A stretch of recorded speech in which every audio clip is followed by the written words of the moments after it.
Esiet sveicināti ar jums Vita Solo. Un šodienas tēma mums ir vientulība.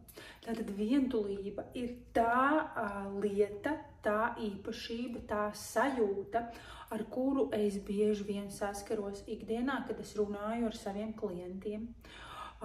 Tā ir tā sajūta, kurā es pati ilgu laiku esmu dzīvojusi. Un tā sajūta patiesībā ir ļoti sarežģīta un ļoti neizskaidrojama, jo viņa mēdz pavadīt, ja viņa ir raksturīga vispār, cilvēkam kā tādam, tad viņa mēdz pavadīt arī tajos brīžos, kad apkārt ir daudz cilvēku, apkārt var būt pūlis, tu vari būt ballītē, tu vari būt pasākumā, tu vari būt arī ģimenē, tu vari būt jebkur, kur tev apkārt ir cilvēki, bet tas nemaina faktu par to, ka es esmu viens, ka man ir vientuļi, un šī te iekšējā atstumtības, vientulības, pamestības, neiederības sajūta, viņa ir visur apkārt, viņa vienkārši pavada ikdienā nepārtraukti. Un es zinu to sajūtu, un es zinu ļoti daudz cilvēkus, kas ar šo saskarās, un es zinu to, ka vienā dienā var nonākt līdz līmenim, kur pat esot vienatnē mājās, nav vientulības sajūtas. Un esot cilvēkos, esot starp citiem, vienalga, kur atrodoties, nav vientulības sajūtas. Ir šis te piepildījums, ir prieks, ir connections, kā mēs to nosauksim latviski, es nezinu, ir sajūta, ka tu iedaries, ir sajūta, ka tu šeit deri, ir sajūta, ka viss ir kārtībā, ka tu esi daļa no visa šī te kopā, daļa no kaut kādas lielākas bildes sastāvdaļas, un ka visi mēs kā puzlītes gabaliņi saliekamies šādi te vienkārši kopā viens aiz otra, un šeit visi kopā dzīvojam, un tāpat laikā varam dzīvot gan kopā, gan arī vieni. Un tā ir fantastiska sajūta, es to visprecīzāk sauktu, tātad pretējais vientulībai, ka es liktu piepildījums, šis te piepildījums, kur es zinu visu laiku, ka man ar sevi ir labi, ka man ar sevi ir interesanti, ka es vienmēr atradīšu, ar ko sevi nodarbināt, un ka es varu ar sevi rēķināties, kad es apzinos sevi, es saprotu sevi. Un tieši par to arī ir šis stāsts, tātad atbildot uz jautājumu, kā atbrīvoties no vientulības sajūtas, ir būt kontaktā ar sevi. Tajā brīdī, kad tu iepazīsti sevi, kad tu iemīli sevi, kad tu saproti sevi, kad tu pieņem sevi, kad tu esi tiešām komfortā ar sevi, tad tu esi komfortā ar pārējo pasauli, tad tu izjūti to, ka ar tevi viss ir kārtībā. Un tas arī ir laiks, tas ir darbs ar sevi, tā ir tāda ieskatīšanās sevi, lai sevi saprastu, lai patiesībā ar sevi sadraudzētos. Jo tajā brīdī, kad tu kļūsti par labāko draugu pats sev, par labāko sarunu biedru, par labāko atbalstu un par to personu, kur tu zini, ka tu vienmēr esi blakus, šeit darbojās tas teiciens, ja tev esi tu, tad tev nekad nebūs vientuļi, tad tu zini, ka vienmēr tu ar visu tiksi galā, jo tev esi tu. Un tas varbūt izklausās sarežģīti, un tas var izklausīties nesaprotami, bet tas ir tā, ka tu zini, ka tu vari sev uzticēties, ka tu zini, ka tu vari sev paļauties, kad tad tu esi tā persona, ar kuru tev vienmēr ir jābūt kopā. Un tu esi tā persona, kas tev pavadīs visas dzīves garumā. Vienalga, vai tev kāds būs blakus, vai tev neviens nebūs blakus, bet tev vienmēr blakus būsi tu. Un tad, kad mēs spējam atrast sevī šo te iekšējo resursu, šo te iekšējo spēku, kad mēs zinām, ka mēs varam uz sevi paļauties, tieši tad arvien vairāk sāk pazūst šī vientulības sajūta, kad mēs zinām, ka visās situācijās mēs tiksim ar visu galā, ka mēs zinām, ka ar mums, kad ir šī iekšējā pārliecība, ar mani vienmēr notiek labākais, kas var notikt.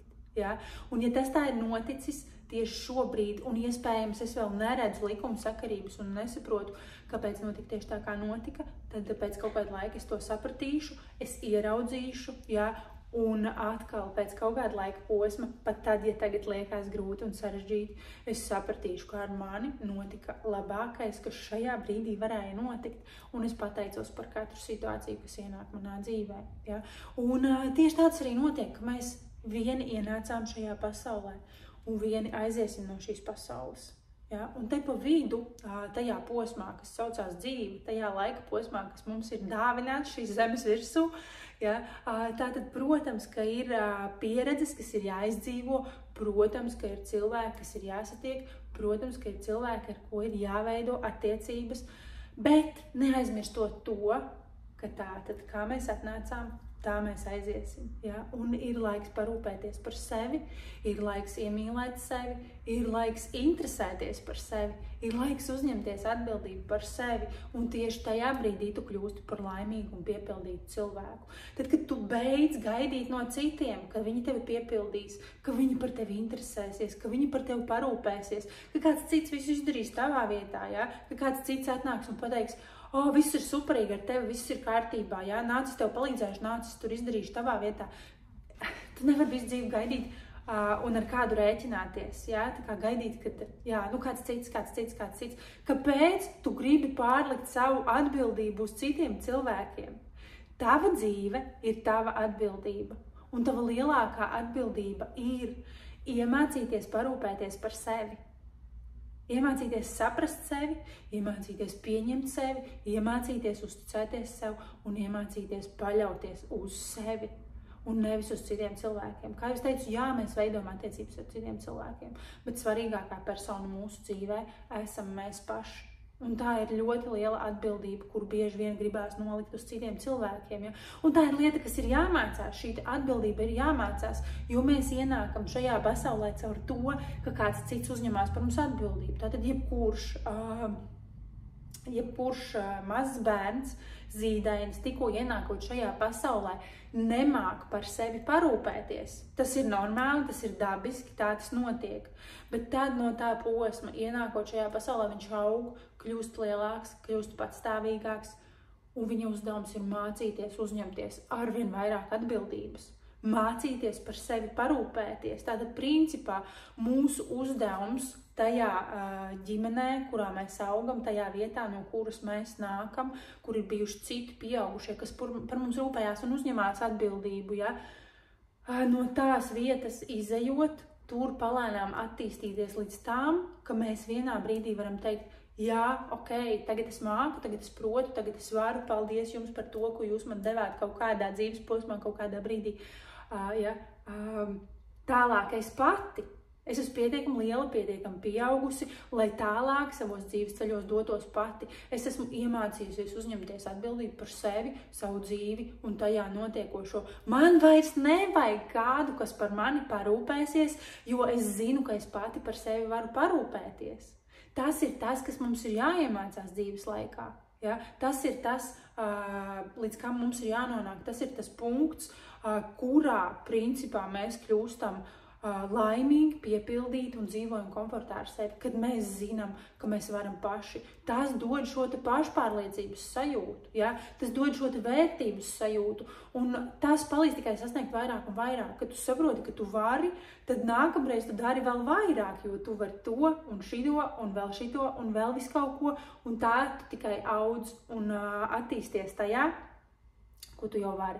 Un jo vairāk tu vari izdarīt. Ja? Tātad aug, attīstās, vairojās tas, ko mēs attīstam un barojam, uz ko mēs fokusējamies. Ja? Tāpēc tas, kā atbrīvoties no šīs te vientulības sajūtas, ja, ir pieņemt patiesībā to, ka jā, tas ir ok, ka tu esi viens, jā, tas ir ok, ka tu esi pieaudzis cilvēks un tev ir jātiek pašam ar daudzām lietām galā, jā, tas ir ok, ka tava dzīve ir tava atbildība, tu sāc interesēties par sevi, tu sāc saprast sevi, jā, un tu pārstāji gaidīt no citiem, kad viņi darīs tavā vietā, kad viņi tevi glābs, ka viņi tevi atbalstīs, ka viņi tevi visu laiku stums uz priekšu, ja? Ka viņi tev kaut ko dos un kaut ko darīs tavā labā. Tas ir forši, un tas ir patīkami, un tas ir ērti. Ja? Bet tas nav tas punkts, kas dara cilvēku laimīgu. Cilvēku laimīgu dara tas, ka viņš apzinās savas spējas, ka viņš apzinās savu spēku, ka viņš apzinās arī savu misiju, ja? Un izpilda to, izdara to, kas viņam šajā dzīvē ir jādara, jo mēs katrs esam kaut kam radīts, un par šo mēs arī jau iepriekš runājām, vai ne? Un tad, kad tu saproti sevi, apzinies sevi, pieņem sevi, kļūsti sev par labāko draugu, tieši tad tu izdzīvo savu dzīvi pilnā tās krāšņumā. Tu audz, attīsties un piepildies no tā, kas tu esi un ko tu dari. Tāpēc tas ir tas, uz ko es jūs šodien aicinu, arvien vairāk iepazīt sevi, saprast sevi, pieņemt sevi, iemīlēt sevi, uzņemties atbildību par savu dzīvi, par to, kas tu tajā esi, kas tajā notiek, ja? Un tieši ar to doties tālāk, saņemt spēku un uzlādēties no sevis, no tā, kas tu esi, ja? Un pārtraukt meklēt kādu, kas tevi izglābs. Tu esi tas cilvēks, kas tevi izglābs, tu esi tas cilvēks, kas par tevi spēj parūpēties, un tas, ko tu vēl nemāki, un tas, ko tu vēl nespēj, un tas, ko tu vēl neizdodas, to visu var iemācīties. To visu var iemācīties, visu var apgūt, un to var sākt darīt jebkurā dzīves posmā, jebkurā laikā, tad, kad tu pieņem lēmumu. Jā, ok, esmu gatavs, dodos tālāk, šo es mācos, šo man vajag, es gribu dzīvot tā. Tieši tā arī saucās atbildība. Un tieši tā ved projām no šīs te vientulības sajūtas pasaulē, kas saucās piepildījums, jā, pasaulē, kas saucās laime, komforts un ērtība tajā, kas es esmu. Tā kā, lai jums izdodās, mācieties par sevi rūpēties, atstājiet laiku manam video, atstājiet komentārus, pierakstieties uz šo kanālu un tiekamies jau jaunajos video.